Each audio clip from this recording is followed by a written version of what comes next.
The vet that shot the cow thinking it was a dragon was drunk.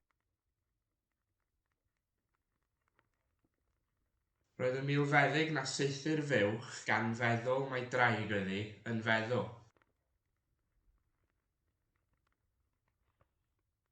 Roedd y milfeddyg na saethu'r fuwch gan feddwl mai draig iddi yn feddw. Roedd y milfeddyg na saethu'r fuwch gan feddwl mai draig iddi yn feddw. They go into the shop in twos and they come out in threes. What's going on? Maen nhw'n mynd mewn i'r siop fesul 2 a maen nhw'n dod allan ohoni i fesul 3. Be sy'n mynd mlaen? Maen nhw'n mynd mewn i'r siop fesul 2 a maen nhw'n dod allan ohoni i fesul 3. Be sy'n mynd mlaen? Maen nhw'n mynd mewn i'r siop fesul 2 a maen nhw'n dod allan ohoni i fesul 3. Be sy'n mynd mlaen? The wildfires that have already killed thousands of bears are still burning. Mae'r tannau gwyllt sy'n eisoes wedi lladd miloedd o eirth yn dal i losgi. Mae'r tannau gwyllt sy'n eisoes wedi lladd miloedd o eirth yn dal i losgi. Mae'r tannau gwyllt sy'n eisoes wedi lladd miloedd o eirth yn dal i losgi. The wolf that was seen 2 weeks ago in Italy has been shot dead in France. Mae'r blaidd gafodd ei weld yn yr Eidal bythefnos yn ôl wedi cael ei saethu'n farw yn Ffrainc. Mae'r blaidd gafodd ei weld yn yr Eidal bythefnos yn ôl wedi cael ei saethu'n farw yn Ffrainc. Mae'r blaidd gafodd ei weld yn yr Eidal bythefnos yn ôl wedi cael ei saethu'n farw yn Ffrainc. The generals have admitted that they don't know why the war started.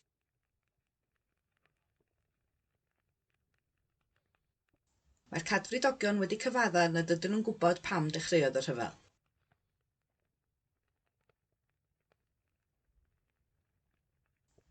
Mae'r cadfridogion wedi cyfadda nad ydyn nhw'n gwybod pam dechreuodd y rhyfel.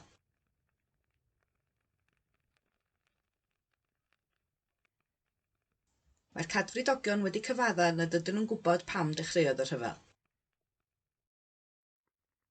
The person who died in the attack last night denies doing anything wrong before he was shot dead. Mae'r person a fu farw yn yr ymosodiad neithiwr yn gwardu gwneud unrhyw beth o'i le cyn iddo gael ei saethu'n farw.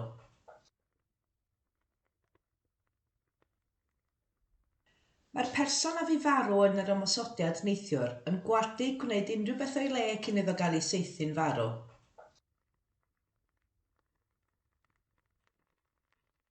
Mae'r person a fu farw yn yr ymosodiad neithiwr yn gwardu gwneud unrhyw beth o'i le cyn iddo gael ei saethu'n farw. The policeman who has arrested the man who shot the president has been promoted.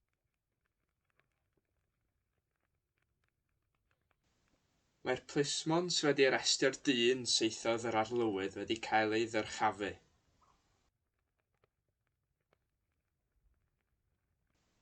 Mae'r plismon sydd wedi arestio'r dyn saethodd yr arlywydd wedi cael ei ddyrchafu.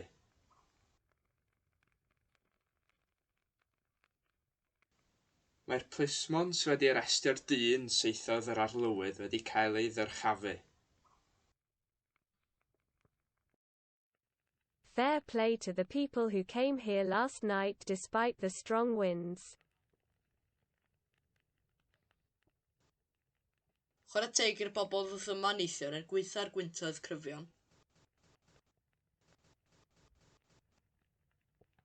Chwarae teg i'r bobl ddoth yma neithiwr yn gweithio'r gwyntoedd cryfion.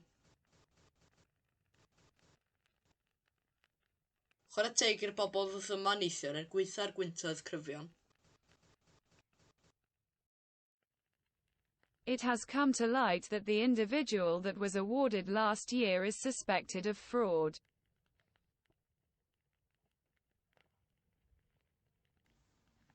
Mae wedi dod i'r amlwg bod yr unigolyn gaeth ei wobrwyo llynedd yn cael ei amau o dwyll. Mae wedi dod i'r amlwg bod yr unigolyn gaeth ei wobrwyo llynedd yn cael ei amau o dwyll.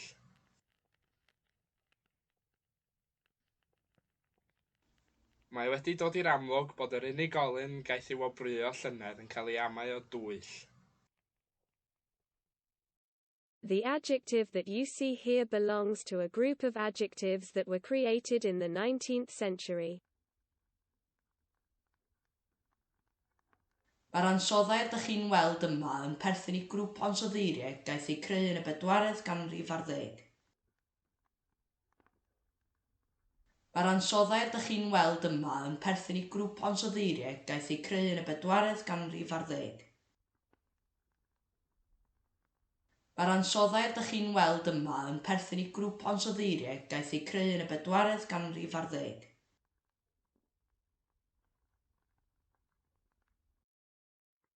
The woman that was arrested last night has been released on bail after pleading guilty. Mae'r ddynes gaeth ei harestio neithiwr wedi cael ei rhyddhau ar ferchniaeth ar ôl pleidio'n euog.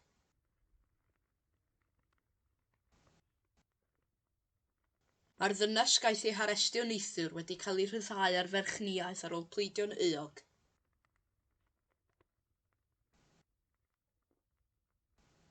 Mae'r ddynes gaeth ei harestio neithiwr wedi cael ei rhyddhau ar ferchniaeth ar ôl pleidio'n euog.